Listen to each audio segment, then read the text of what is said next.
Welcome, everybody, to episode 48 of Generation Jihad. I'm Tom Joscelyn, and I'm joined again, as always, by my colleague, Bill Roggio. Bill. Hello, everyone. We are senior fellows at the Foundation for the Defense of Democracies, and we've been running FDD's Long War Journal for many years now. Of course, this week, we're going to have to address Afghanistan again. Of course, you know we've covered Afghanistan for a long time. It's not something that we are eager to talk about on every podcast that we do, but this is one where we certainly have to. President Biden made a very, I would say, poignant speech advocating for his decision to withdraw from Afghanistan after all these years. The speech was, I think, very emotional. I think parts of the speech resonated along those lines. However, I think that in terms of the intellectual arguments underpinning the speech, I think that they came up short quite often. I think that President Biden's rationale, besides the fact that many in the U.S. just want to get out and don't want to be there and don't really understand why we're there, and nobody really wants to see any more Americans die in Afghanistan. Beyond that, which I think Bill and I both understand and agree with, of course, beyond that, in terms of reasoning or understanding the war and what's going on, the speech sort of fell short, at least from my perspective. Bill, you agree with that? Yeah, the speech fell far short. I mean, obviously for reasons we're going to discuss in this. You know, again, it's difficult to make the case for staying in Afghanistan. I understand that. There is a case to be made, but there's no political will.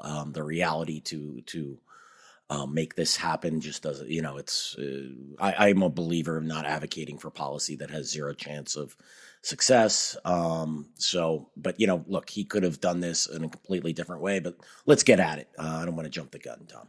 Well, let's talk about it. I mean, I think you hinted right there. I mean, obviously you're not going to hear any fire-breathing rhetoric on this podcast about these issues. These issues are complex and there are different opinions about them. And I don't, we're not going to claim to know exactly the right thing to do, but we can inspect the things that we've been covering for years and been talking about for years. Those we can inspect with reason and facts and try and understand them more.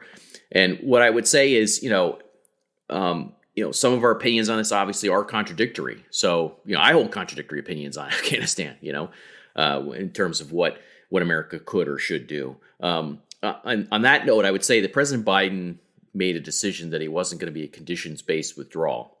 That, in effect, he thought that the conditions-based withdrawal just meant that the U.S. was just going to be there indefinitely, and he was going to be presented with the same ultimatum or same decision point, I should say, over and over and over again throughout his first term in office. And quite frankly, I think that's right. I mean, I think that, basically nobody can say at this point that the security situation in Afghanistan is going to turn around anytime soon to the point where the U.S. can be comfortable with leaving without risking the Afghan government losing its grip on power in places where it still has it. So I don't think he was wrong in that regard in terms of how he set up the decision. Do you, Bill? No, I agree. I mean, the problem is that decision is based on years or 2 decades of bad decisions, right? And so, when he argues, well, again, I don't want to jump the gun here on topics, but, he'll make an argument such as, we had 100,000 troops in Afghanistan and that didn't make a difference. Well, they weren't used properly. They were withdrawn too early. It was a timeline-based withdrawal. Years of the military hiding data, telling us we've turned the corner, et cetera, et cetera. So, a decision to leave Afghanistan as he's doing is based on, again, 2 decades of terrible decisions. So this is, as you said, it's conflicting. I get it. I get where he's coming from. He doesn't want to be boxed in and, 2 years from a year from now, 2 years from now, we're in the same place as we are today. The problem that I have with all of this is the alternative, or what's the reality actually, of leaving is going to create its own problems. And those are problems that his administration is going to have to deal with over the next 4 years. So he owns this one. It's his decision. He owns it, and he should be held accountable for it. Yeah, and I mean, look, if there aren't, if the people who just all they want is just to get out, if they're right that there aren't any negative security ramifications for the U.S. and its allies, we'll just say even just the U.S., right? Then in 2024, President Biden can own the decision and say, hey, I was right to just get out, and everybody else was overstating the case that this was going to have negative ramifications. However, if it does have negative ramifications that the world sees, that we see as Americans, then he should be politically held accountable for that as well. I mean, that's basically what we've always advocated, is accountability and competition on these issues.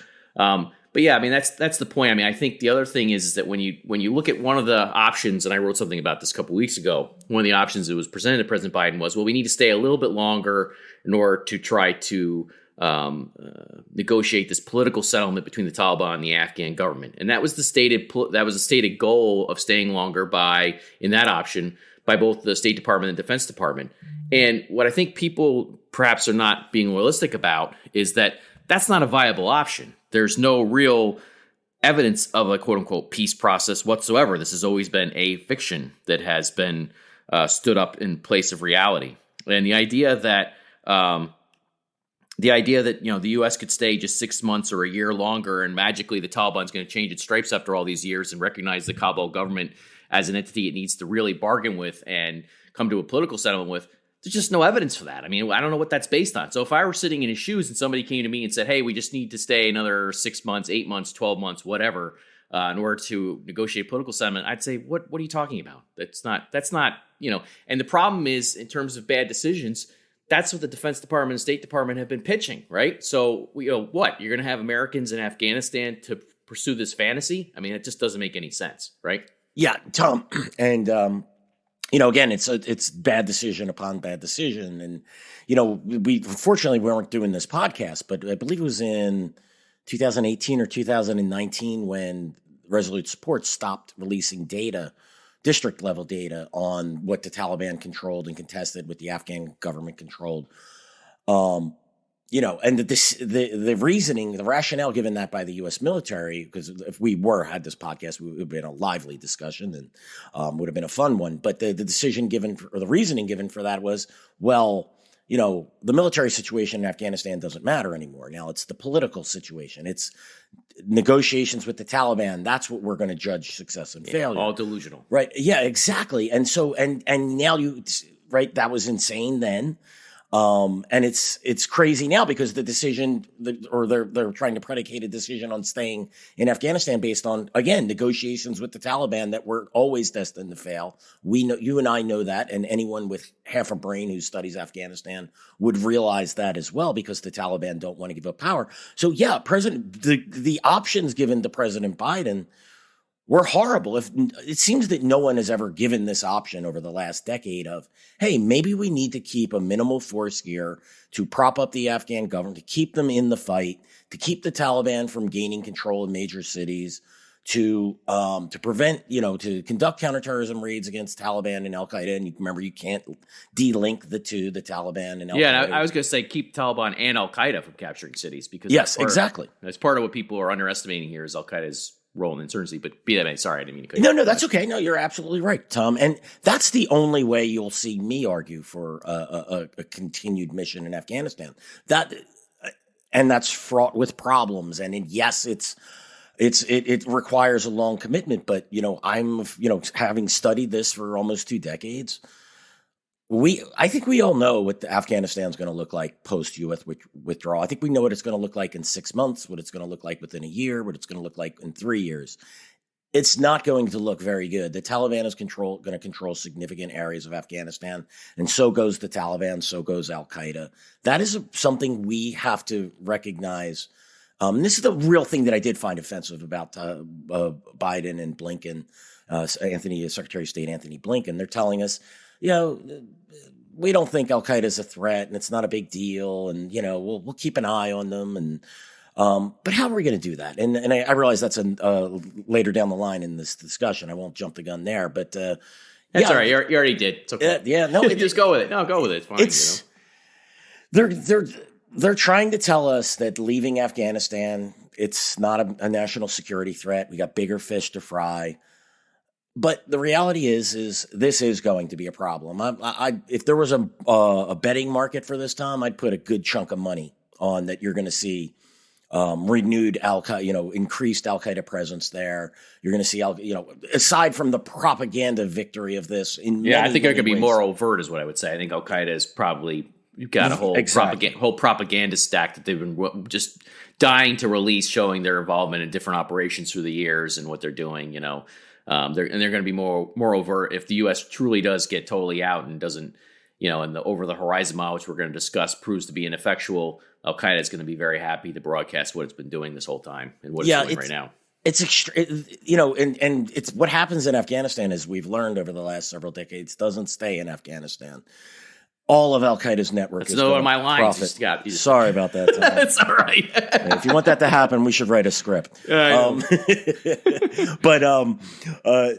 It's. Biden tells us in the speech, Al-Qaeda is stronger in Africa and it's stronger in Syria and it's stronger here and there. And that's true.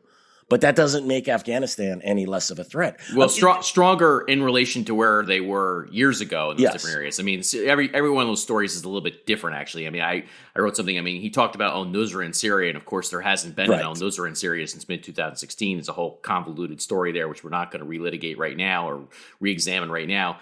But the point is, they've gained strength in some areas around the globe compared to 10 years ago or compared to 20 years ago, sure. But that doesn't mean that Afghanistan is a non-issue now because, also those areas that he outlined, none of them are next to a jihadi-infested nuclear-armed state. And of course, Afghanistan is, So this is a situation fraught with, problems here. I mean, you could see that this is going to spill over and could have a chain effect in various different ways in the near future.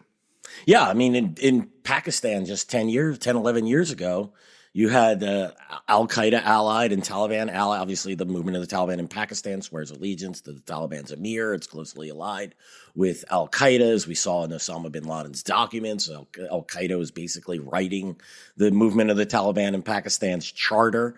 And they took over large sections of northwestern Pakistan and were launching military attacks on general headquarters in Rawalpindi, in the heart of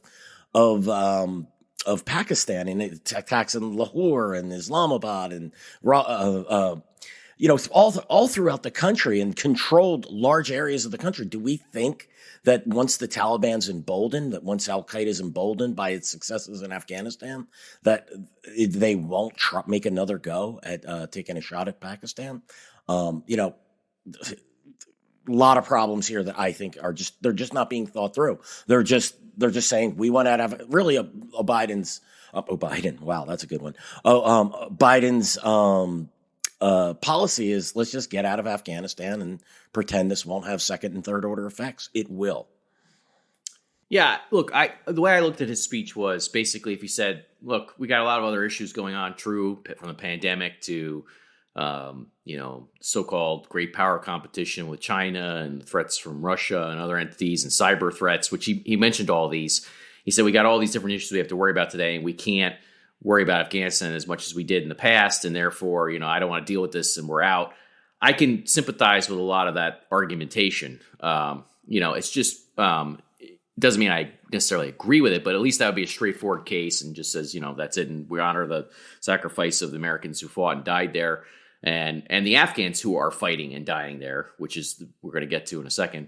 But, it just that he went on to provide all these intellectual justifications for describing the terror threat.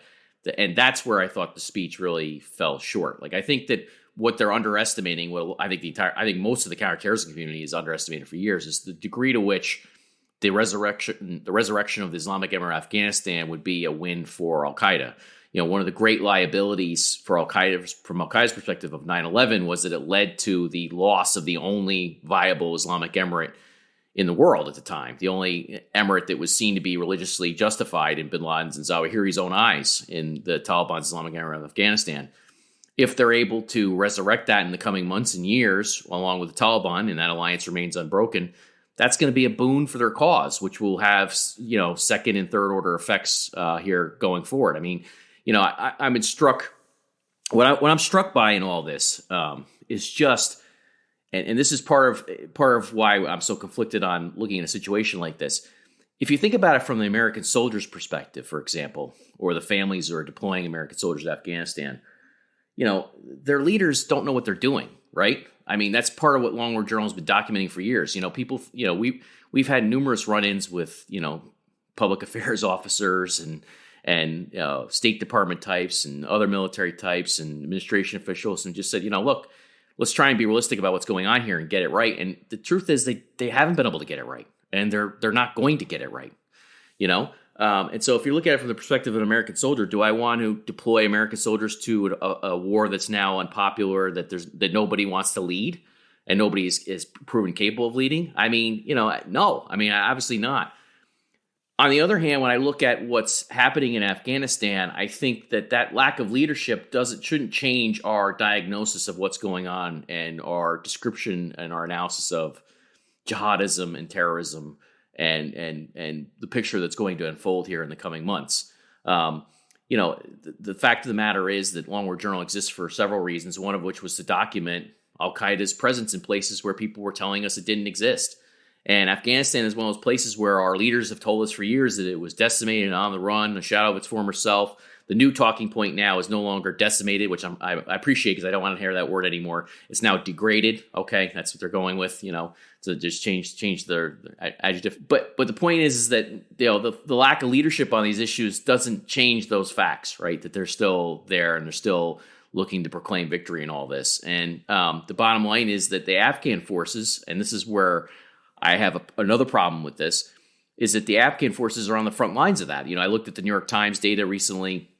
They have a great service they provide the public called the Afghan Casualty Report, War Casualty Report. I read this regularly because it gives you a good sense of, what's happening in Afghanistan. And I think, somewhere around 4,000, I would say likely more than 4,000, but somewhere around 4,000 Afghan security personnel have been killed since the U.S. signed its withdrawal deal with the Taliban.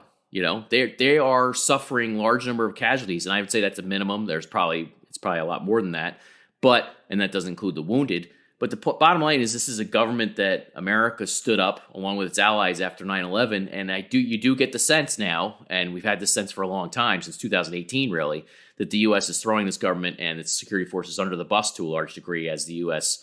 leaves, and I do have a problem with that.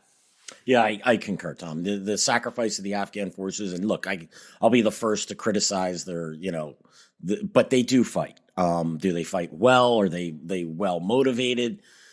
Yes, there's issues there. There's certainly legitimate criticisms of the Afghan security forces, but one of them is that they're an illegitimate criticism is that they're not fighting and dying. They are doing that. They may not be doing it well. They may have, there's again, plenty of issues, logistics and, ghost soldiers. We can go down the list, but, and that number is probably far more, because keep in mind that number's been declassified or been classified for several years.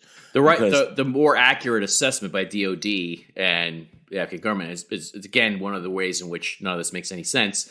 DoD has classified the actual number of ANDSF casualties for years.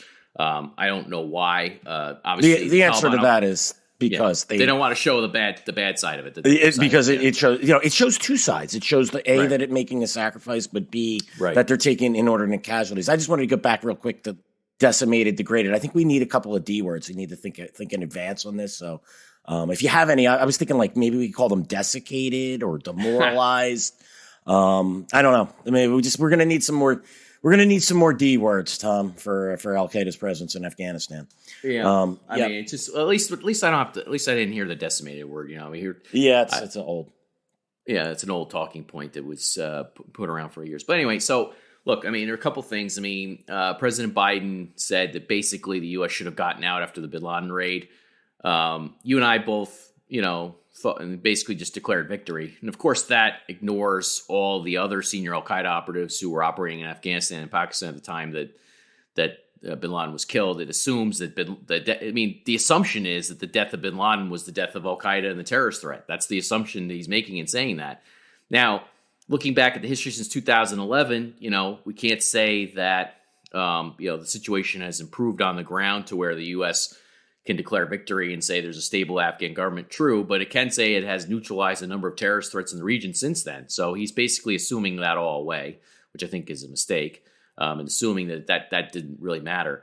But the other thing that you and I noticed right away, Bill, or thought of right away is, well, wait a minute. The raid on bin Laden took place because the U.S. did have a forward military presence in Afghanistan where they could deploy helicopters into our duplicitous ally, our punitive ally in Pakistan, into Abbottabad. That raid doesn't happen if the U.S. doesn't have a footprint in Afghanistan, really. Not at least not that type of raid anyway. Yeah, right. I mean, and look at and not just bin Laden, the scores of Al-Qaeda leaders, the Atiyah Abdul Rahman, and Abu Yahya al-Libi, Elias Kashmir. Like, we could go on and on the number of top-notch Al-Qaeda military, political, religious leaders that have been killed in both Afghanistan and Pakistan, and that didn't happen with the U.S. over the horizon. I mean, boots on the ground matter in this point. I just found the criticism of staying in Afghanistan after May 2011. I mean, he directly indicting the President Obama, because keep in mind that, President Obama was in office for about 5.5 years. About 5.5 years. Yeah. President Biden says that we stayed there for a decade after bin Laden was killed. Think about that, he said, for emphasis. Well, yeah, I did think about it. And you're basically saying that the guy you worked with, President Obama, was wrong for 5.5 years to stay there. I mean, right. Okay. I mean, you can make that argument. You can go ahead and say that, but it is curious that you would throw his own, somebody obviously is friends with and respects and his political partner. It is curious that he would throw him under the bus that way. Yeah, and many of the people on Biden's own team who were involved in that decision-making process and executing the policy as well. So I found that to be extremely curious. But more importantly, the number of senior Al-Qaeda and other allied jihadist leaders that we've killed both before and after bin Laden's death, it's significant. I've got a page somewhere at the Long War Journal that tallies this, and I think I stopped updating it in 2019 because it's 2019. But they're still happening. We're still, we or the Afghan security forces, with our help behind the scenes, are still conducting these raids and still killing senior Al-Qaeda leaders. Do we think those senior leaders, Al-Qaeda leaders, are just going to stop?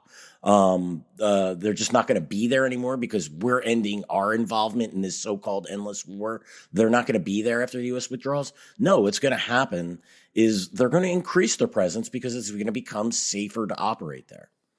Yeah, and I think going forward, part of what's going to happen too is we're going to learn that there's this next generation of Al-Qaeda has been groomed to take over. There are going to be people that aren't being talked about right now in the counterterrorism community who are going to pop and sort of do their aha moment on camera, or they're going to reveal themselves in other ways. You're going to see that with other groups too. ISIS is in the region, still has an arm in the region. Pakistani Taliban, which is really intertwined with Al-Qaeda. I was just going through the history of that organization again just recently, and it's just so much data and evidence on that regard. But they've, of course, been reconstituted with Al-Qaeda's help over the last couple of years. There are all sorts of other, this alphabet soup of jihadi acronyms that we deal with, of groups coming out of Pakistan. They're also in Afghanistan. There's a whole thick array of characters there that are probably not being factored into how the U.S. thinks about this stuff. Now, look, critics would say, well, it's going to be an endless supply of these guys. You can kill them forever and play whack-a-mole forever. And that's probably true. But that doesn't mean that they're not going to be a problem going forward and then you're not going to have to defend yourself against them. There's going to be issues going forward here with what these guys do. They're going to not only help the Taliban take back at least parts of Afghanistan, probably large parts of Afghanistan. We'll see how fast that goes. But then also exporting terrorism through Pakistan, which is sort of the Frankenstein effect that we've talked about, where the Pakistani state, helped build this jihadi, menace. And, there's a real risk that Frankenstein effect will happen in Pakistan, where the monster comes back to bite the establishment. That's certainly possible. But also then throughout the entire Indian subcontinent. India's got to be worried now about an increased terror threats, and it's an ally with the U.S. It's an ally that the U.S. has against China, by the way. So this has implications for the so-called great power rivalry. Kashmir. There's all sorts of ramifications for this. Now, none of that means that. One of the things you hear too, one of the talking points is, well, there's no. What's your theory of victory for Afghanistan? You and I have been very clear about this. There's no chance of an actual outright victory anytime soon. Yeah, short of launching war on Pakistan, and then we know that's not happening. And, right, I wouldn't advocate that. Right. Yeah, right. And I mean, there is the point. The point has been for the U.S. for really the last decade has been to try to prevent the Taliban and Al-Qaeda from achieving a victory. That's a different scenario. It's basically, and this is where the game is tilted. The war game is tilted toward the insurgents because all they have to do is survive and keep fighting, and they can live to fight another day. Then that they're eventually going to run out the clock on the other side, and that's basically what they've done here. So I don't know. I mean, going forward, I think look, this is still going to be an issue to cover going forward. One of the things I've seen some of the folks in Pakistan and some of the Taliban apologists say is that, people like us just need the war to keep going, to justify our existence or whatever. I mean, first of all, my response to that is go to hell. But my second response to that is, no, you idiots. Actually, it's the opposite is true. The U.S. withdrawing is going to create more work for what we do than a lot more work for what we do than we had already, unfortunately. And I wish that wasn't the case. I mean, there's a lot of other things I'd like to do in my life than cover this stuff. But, Tom, it's going to be bad, Tom, I say this. I wish they did. I wish a U.S., a Western, or global victory against jihadism would put me out of a job. I'd gladly figure out another career. The reality is it's not going to happen. I heard the same arguments after the surge in Iraq. What are you going to do now?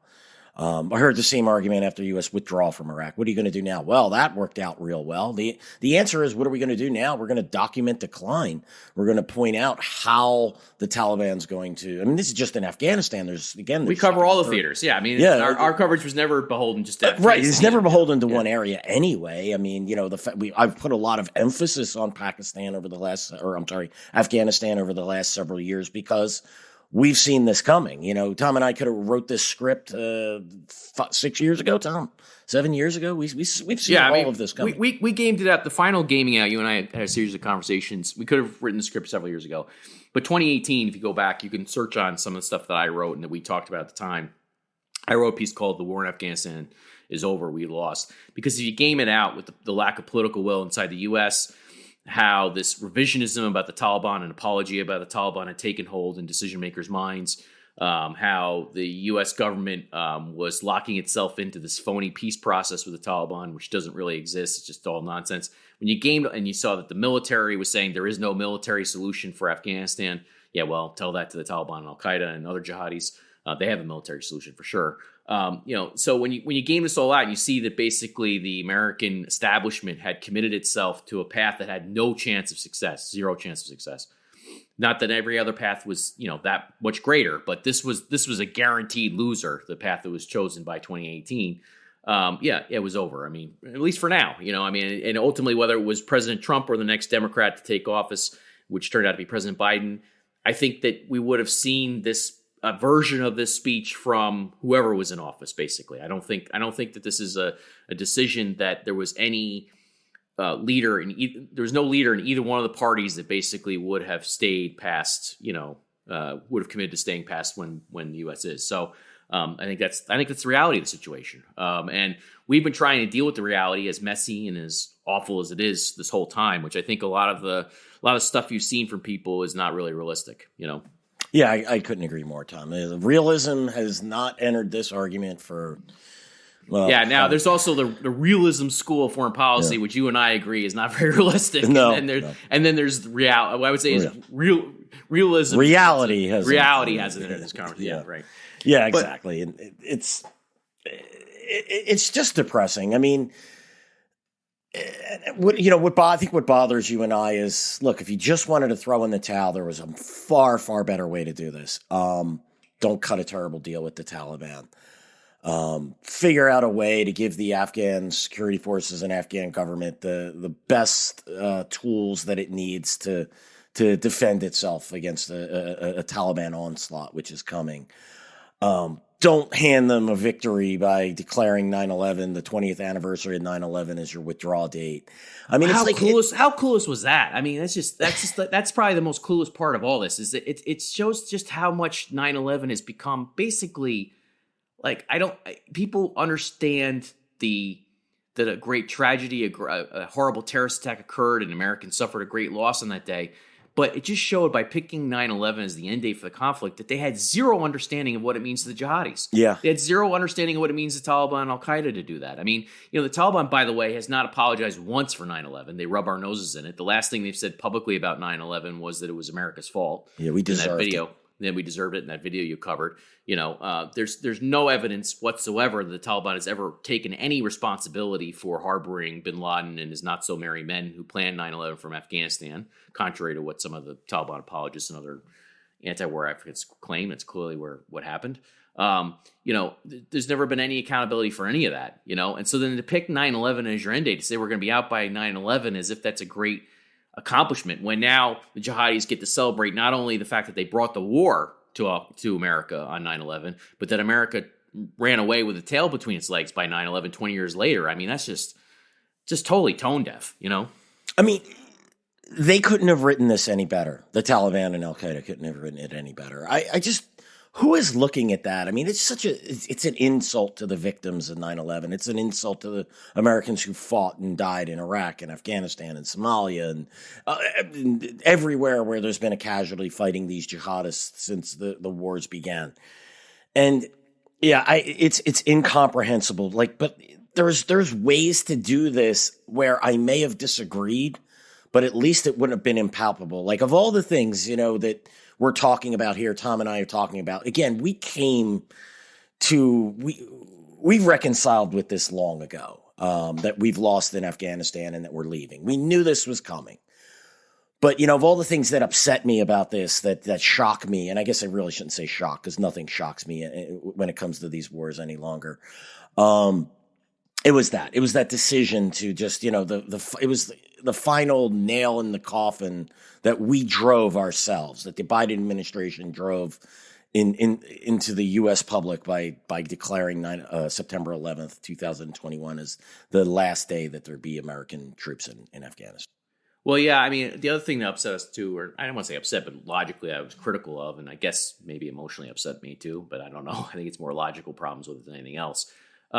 It's just you could see this delusion about the Taliban has set in, and this putting pressure on the Afghan government and Ashraf Ghani, for all their problems, and they've got plenty, and we don't carry water for anybody. You listen to us.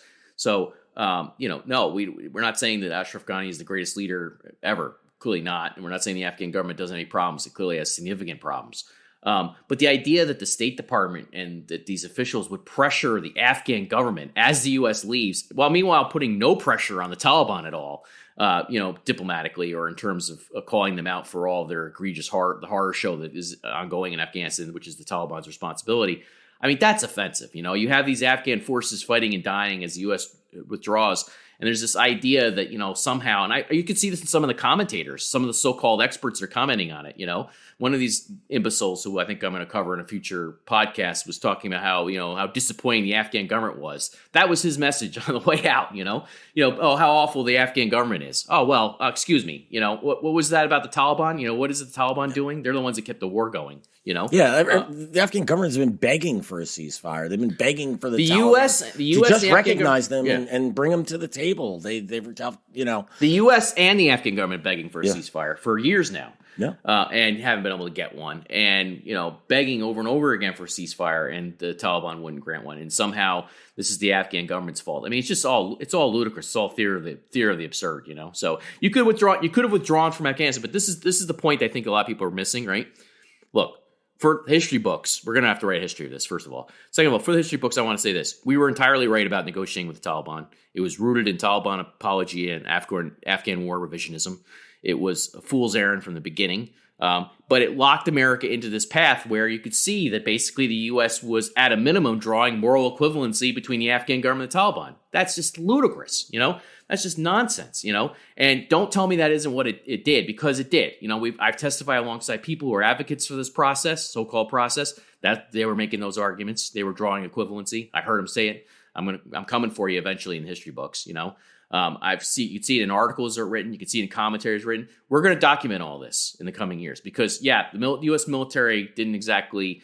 U.S. military leadership failed in a lot of ways, but you folks didn't come up with an alternative that was any better. In fact, you came up with an alternative that was worse because the U.S. could have just left without empowering and legitimizing the Taliban and whitewashing the Taliban. these people came up with a path that said not only is the U.S. leaving, but it's leaving while whitewashing the Taliban and in effect apologizing for the Taliban. I mean, that's ridiculous. While smearing our ally on the way out the door and delegitimizing them. Yeah, and so, Tom, just to be clear, those things, I guess I've come to, I came to grip with the fact that we were throwing the Afghan government under the bus and whatnot, and the Afghan people. I came to grips with that probably a year ago as well. And I knew it was still happening. upsetting. It's just that the 9/11 withdrawal day was right. That date, that was something. Even I don't think I would have predicted that they would have actually came out and given us that date. So it just was like finally, it was like the final FU in the entire process.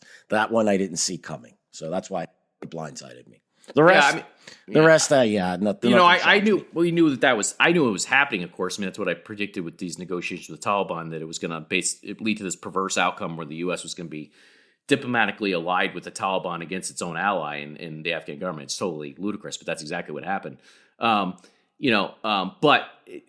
to me, the degree to which you see even new personnel come in and endorse these ideas and endorse this route without any thought, including Secretary Blinken, who I watched his nomination hearings, and he seemed like a reasonable fellow to me, and there were certain things I agreed with that he said. But then this is completely unreasonable. There's no reason to do what they're doing. It just doesn't make any sense. You could have just left without doing all that, and they didn't. And so now you have the Taliban rejecting this phone.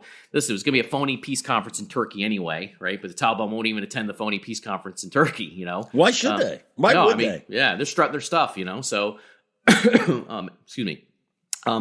But that leads to another point on all this, which is, this is how the Western perceptions of this war have been so skewed for so long. Look at all the scrutiny in the media and the press on Ashraf Ghani, the Afghan president. And then look at comparatively speaking, how little scrutiny, really no scrutiny, is put on Habatullah Akhundzada, the Taliban emir.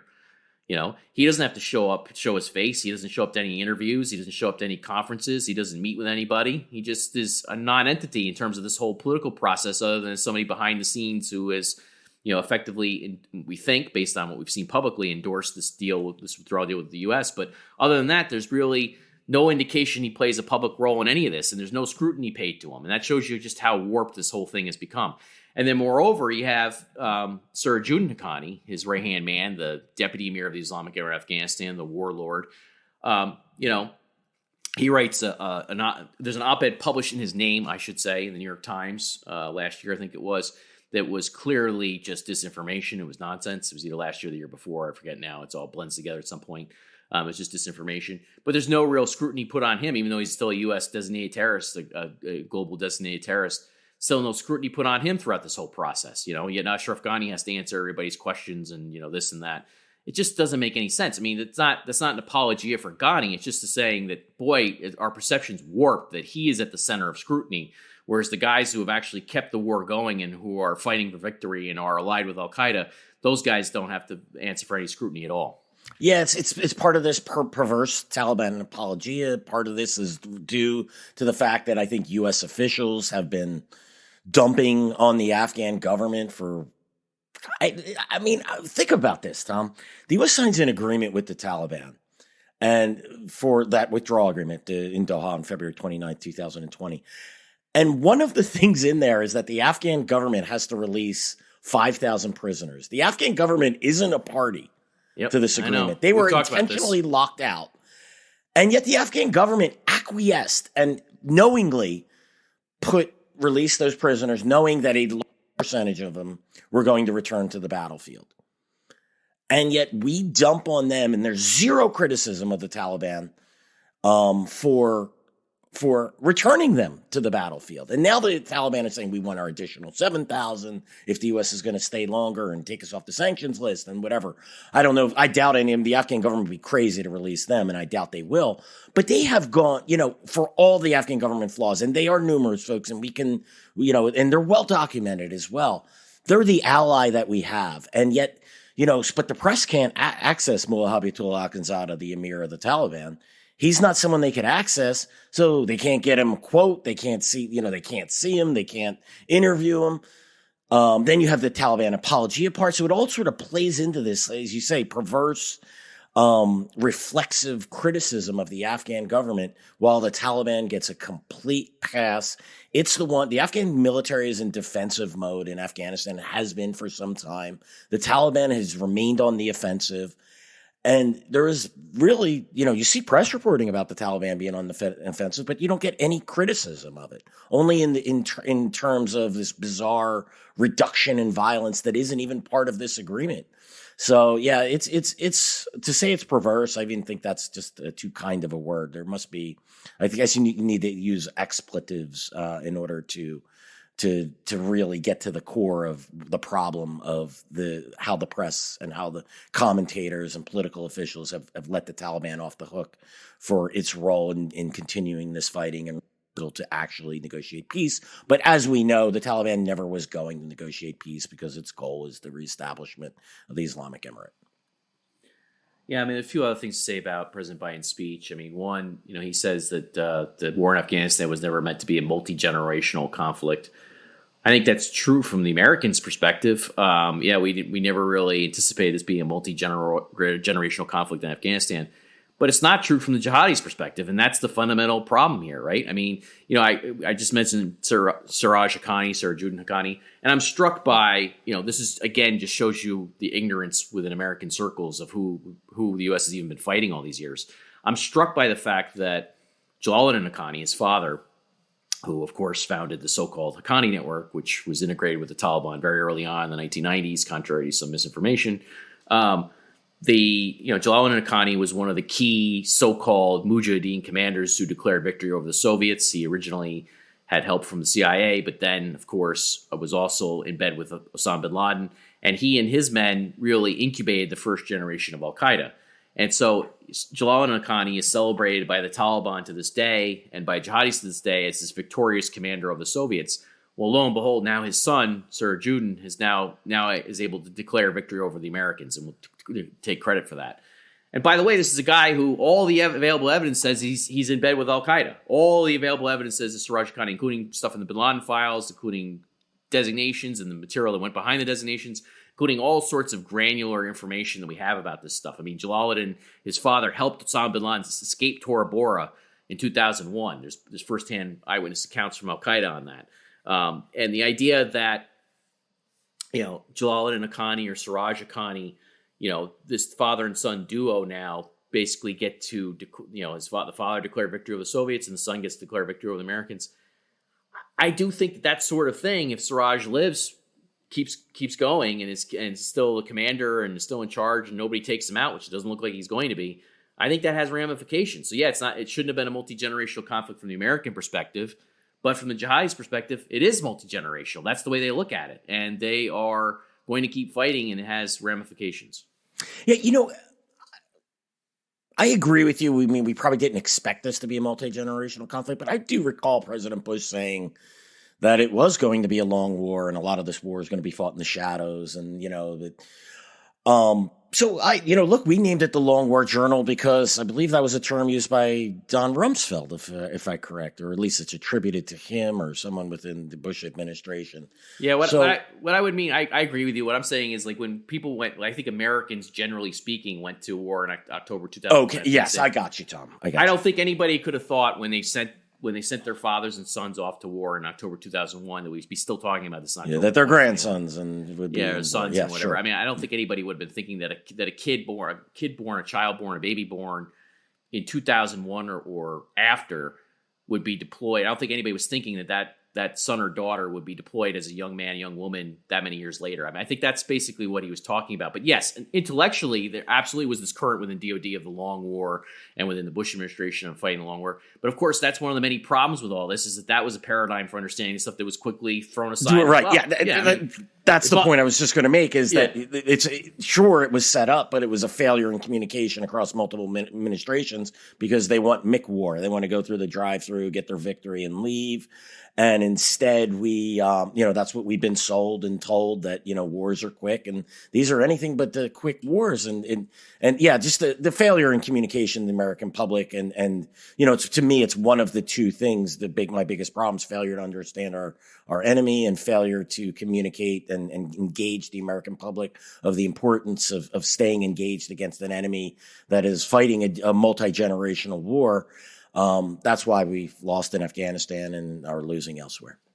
Yeah, I mean, there are many reasons why this has been a long war, many reasons. So I don't want to be reductionist here, but one of the reasons, of course, is that jihadis are principally insurgents. They're experts in guerrilla warfare. They don't line themselves up like a conventional military that the U.S. can quickly wipe out.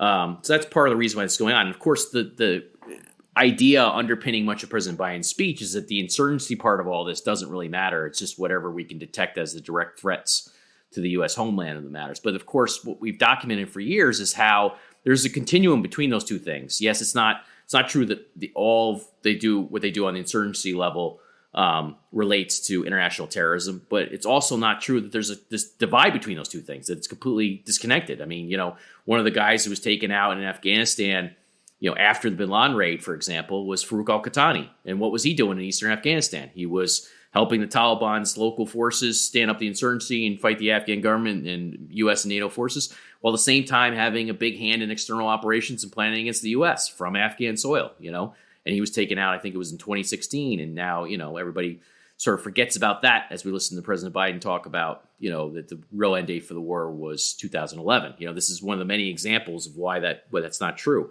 But there's this idea that the insurgency doesn't really matter for the international terrorism. And I think you've correctly said that the insurgencies are the lifeblood for international terrorism, because this is how they replace personnel. This is how they keep it going. And the bottom line is the U.S. had no will, or it doesn't have any will, to fight the insurgency part of this. And that's really what's driving this, I think. Yeah, we want to fight that 2%. We want to fight the external operations, as it's called, and not understanding that external operations are driven by the insurgency. It all works together. Your example of Farouk al-Qahtani, I mean, we could document dozens and scores of guys like this within Al-Qaeda that we've identified and killed, and there's probably scores, if not hundreds more guys like this involved in Afghanistan and Somalia and in Syria, and on and on and on. It's part of Al-Qaeda's makeup, and it's something that our policymakers and decision makers and that refuse to recognize. And just to return to the point that President Biden made when he cited the other threats from Shabab, the three he mentioned were Shabab, besides ISIS. He mentioned Shabab, AQAP, and al-Nusra.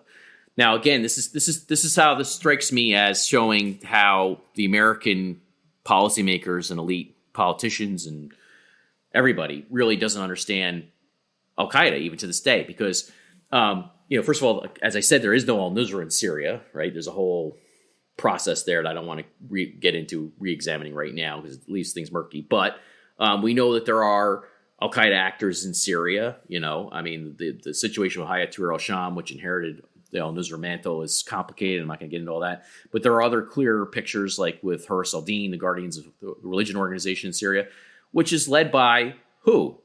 Right? Farouk al-Shami, he's known as. The Farouk comes from the Farouk training camp in Afghanistan, where prior to 9/11, he trained al-Qaeda guys to do what? Principally to fight for the Taliban in Afghanistan against the Northern Alliance. And today he is one of the chief leaders of al-Qaeda in Syria. You go to AQAP, led by who? Khalid Batarfi. What did he do prior to his life in AQAP? He was a veteran of the Afghan Jihad who went to fight for the Taliban on behalf of al-Qaeda in Afghanistan prior to 9/11. You have Shabab. There's a lot about the Shabab leaders we don't know, by the way. But we know that the Shabab spokesman and other Shabab leaders have made it very clear that they, like the other aforementioned actors I mentioned, that's not very good. Aforementioned actors I mentioned. That's not so great. But anyway, the Shabab, it worked. Yeah, whatever. But so Shabab, anyway, the spokesman and other leaders, what has Shabab said? Well, they are loyal to the Al-Qaeda emir, Ayman al-Zawahiri, and through him to who? Habibatullah Akhundzada, the so-called emir of the faithful, the leader of the Taliban, because they recognize his legitimacy as this sort of caliph in waiting, right? So, you mentioned this stuff. This was brought up by President Biden as if this shows that Afghanistan doesn't matter. But then when you actually get into the details, you realize it actually shows exactly the opposite, that Afghanistan does matter. It's true that the external operations for Al-Qaeda is distributed. It's not just in Afghanistan like it was prior to 9/11. I'm going to have another point on that in a second. It's true. That's true. But in terms of the lifeblood of the international terrorism, this interconnection between the insurgencies and this organization and this network, it's very much a part of the same story. And arguably is the most important thing for Al-Qaeda right now is to win Afghanistan, because that would basically be a huge boon for their movement globally. And I think that, so when you get into the details and you see the connectivity of all this, it actually proves the exact opposite of the argument that President Biden's making, with the exception of, yes, it's true, everybody knows that external operations is spread out for Al-Qaeda now. That's been documented. But in terms of the connectivity, the continuity of the jihad and our jihadist enemies, and Al-Qaeda in particular, no, all these things are all interlinked. Yeah, absolutely. And what? Just to add one quick point, what happens when the next generation of Al-Qaeda leaders are the ones who fought against and defeated the United States in Afghanistan? I mean, think of the propaganda boon of that. These guys are going to be like the freed Gitmo detainee guys, right? That it's just instant street cred to have been held at Guantanamo Bay, and let's give them a military command, and it's going to be that same type of thing. We may think this doesn't. Tom and I are so-called betters in policy making and foreign policy and political leadership may think it doesn't matter. It matters a lot to the jihadists themselves. It's big for recruiting. It's big for their leadership, for them to say that, yep, I was in Afghanistan. I fought the Americans. I helped defeat the Americans. Where did the last generation of leaders get their cred from? Defeating the Soviets, right? So Osama bin Laden, Zawahiri, et cetera, et cetera. All these guys talk about how they've waged jihad in Afghanistan against the Soviets and against the Northern Alliance and whatnot. That next generation's coming, and this is something that we're going to have to reckon with. But again, this is part of the second and third order problems that Tom and I just mentioned early on in the podcast, and there's more of them. And I just don't think either people don't care or they're not thinking this through. But this is just what makes all of this so disappointing. Again, we saw this a long time ago, years ago. We recognized that we lost in Afghanistan, but it just didn't have to happen like this. So I guess I think I'll have one more final point, and I'll just let it be for this week. Because I always find when we talk about Afghanistan and this war, no matter how much I write or I say, there's always more to be written or said. Which is unfortunate, but it's true. But one of the curious moments in the speech is that President Biden says that he may not have negotiated this deal with the Taliban, but he's sticking to it because America agreed to it, and there's something to, basically to maintaining, keeping America's word. Well, first of all, this wasn't a treaty that was ratified by the Senate. It was an agreement that was made by the Trump administration with the Taliban. More importantly, the Taliban has done nothing, absolutely zero, to uphold any part of that agreement. I mean, other than, they were happy to get their 5,000 guys back in exchange for 1,000, a 5-to-1 uneven swap with the Afghan government, which, by the way, I still think it's the same ratio as the Bo Bergdahl deal, which I think they probably were thinking of when they did that. Yeah, it's interesting, Tom. I hadn't thought of that. But yeah, I mean, I think that's probably what they were thinking, is the Americans are so weak that we'll give them for every one we give them back or give their ally back, we'll get 5 of our guys back. But other than that, that there were these supposed counterterrorism assurances in the agreement, and nobody to this point can say that the Taliban has done anything to break with Al-Qaeda or restrain Al-Qaeda or prevent Al-Qaeda from operating in Afghanistan. Some of those provisions said that they were supposed to do that. They're supposed to prevent any anti-American terrorist organizations basically from doing that, from operating, international terrorist organizations from operating in Afghanistan. There's not a hint of evidence of that, right? There's all sorts of evidence the other way. So why would you, this is what we've argued from the beginning, if you're going to get out of Afghanistan, okay, we can understand why you'd want to do that after all these years, but don't hold this servile agreement with the Taliban up as if it's something that has to be adhered to by the American side. It doesn't. There's nothing in that agreement that is worth holding up as something that America should abide by or honor going forward. Quite the opposite. I mean, that agreement is an example of American weakness that is really tough to fathom. And the Taliban hasn't upheld any part of that. Not only have they not satisfied any of the supposed counterterrorism assurances. The Taliban hasn't done one thing, not one thing, in the interest of peace. They've shown everything else that this whole supposed peace process is quite the opposite. They're going for it. Tom, can I disagree with you on that point real quick? Sure. The agreement only said that they had to engage. They didn't say they actually had to do anything. So I will give them credit in the sense. Well, that there's minimum. The agreements. Well, I'm talking to the Afghan government. Yes, right. But the point is that they obviously there was no. My point is that there was nothing specified there. Yeah, right. It's so bad of a deal. Like right. that was one of our big problems, is that there was no benchmark. But the thing is that you could say, well, maybe the Taliban didn't do what they were supposed to do by the letter of the law, but they've been taking serious steps toward peace, is what you could say in favor of the agreement. We're saying, no, they didn't do that even. They didn't do anything. The point is that this whole thing had a patina of peace around it. Like this whole idea that this was going to lead to a peace process. My point is that was all charade. It was all nonsense. You can't point to anything that was really in the interest of peace here. So my point is that both by the letter of the law and the spirit of the law, the Taliban has done nothing that shows that this agreement is worth upholding. Furthermore, and this will be my final point. I suggest that people go read Section 1F of that agreement. So President Biden says that the U.S. should abide by this agreement. Section 1F says the U.S. isn't going to use military action against Afghanistan or threaten military action, if I recall correctly from when I last read it, against Afghanistan forevermore. Well, does President Biden believe that? Does President Biden believe the U.S. shouldn't be positioned to defend itself against terrorist threats that are inevitably going to rise out of Afghanistan? No, his own speech recognizes that even though he wanted to say the mission was accomplished and there are no more threats coming from Afghanistan, he says he's going to hold the Taliban to account to its supposed assurances in the deal. Well, that recognizes that there are ongoing threats and problems coming, right? It's sort of all internally contradictory. But that also means that it's Section 1F of that deal, which basically says the U.S. is going to have hands off Afghanistan forevermore. That's another reason why the U.S. policymakers shouldn't abide by this deal. It's a poison pill by the Taliban that, again, our servile diplomacy, America's servile diplomacy with the Taliban granted them. Doesn't make any damn sense. You could get out of Afghanistan and say, I want to retreat from Afghanistan, get the military force out, but I'm not going to give away my right to defend Americans going forward. And that's exactly what Zalmay Khalilzad did. Yeah, Tom, I mean, the whole point, and you and I have made this from the beginning, you didn't need this deal to leave Afghanistan the way we're leaving. We'd have had far more respect for the decision if they just discarded this deal for that and many other reasons. I'm going to just bring up quickly two more points that I wanted to make about the speech. The first one really doesn't need any discussion, but I've heard Anthony Blinken, and I believe Biden said it himself, that we're going to continue to defend women and girls' rights in Afghanistan. How? I mean, come on. That's absurd that anyone could even believe that. That's just ridiculous. Mindless talking point. Mindless talking point. Yep. Yeah, this doesn't even require us to discuss. It's just stupid. And the second thing is, and this kind of, Tom, we were going back and forth when he said over the horizon, that's how they're going to continue to monitor Al-Qaeda's threat.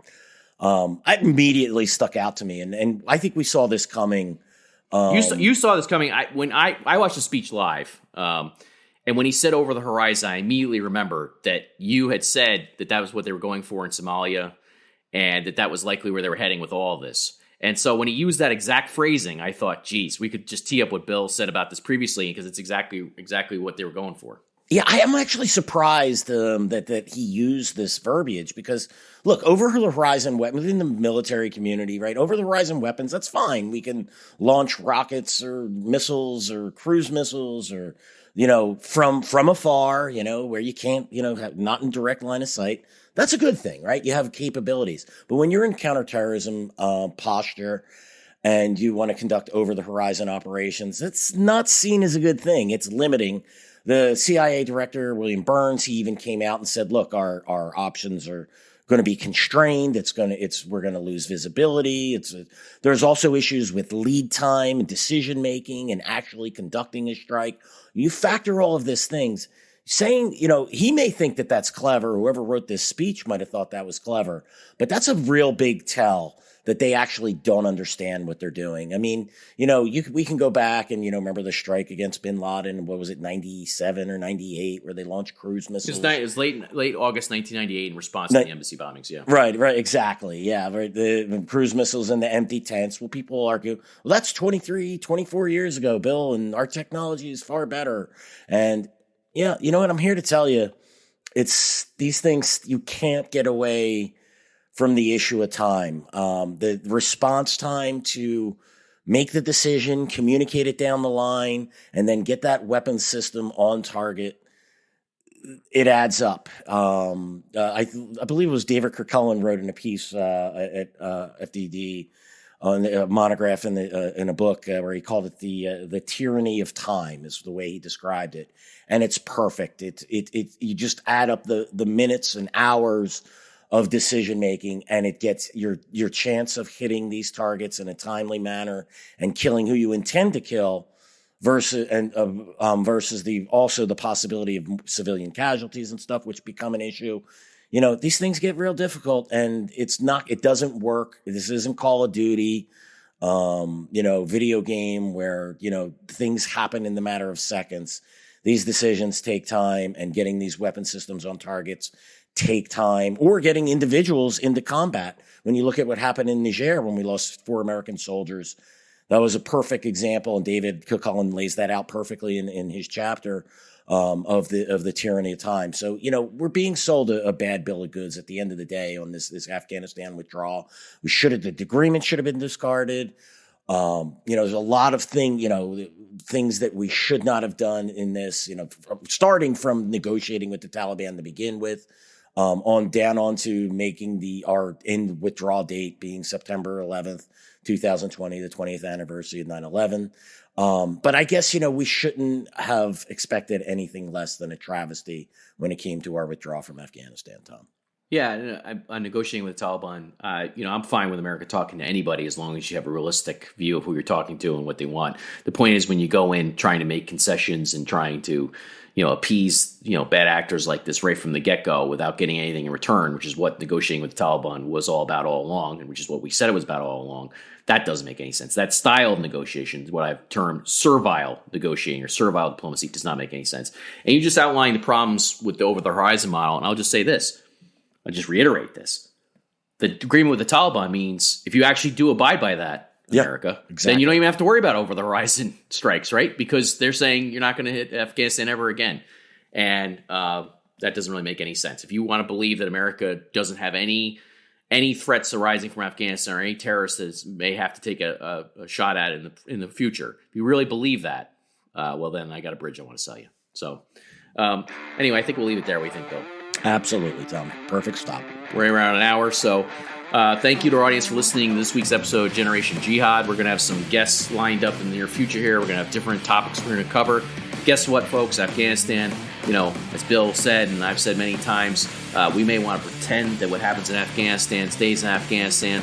It doesn't happen that way. It doesn't work that way. History shows that this is a lot more integrated into the fabric of the world than people want to believe. They want to believe it's just some meaningless backwater. That turned out that's not true.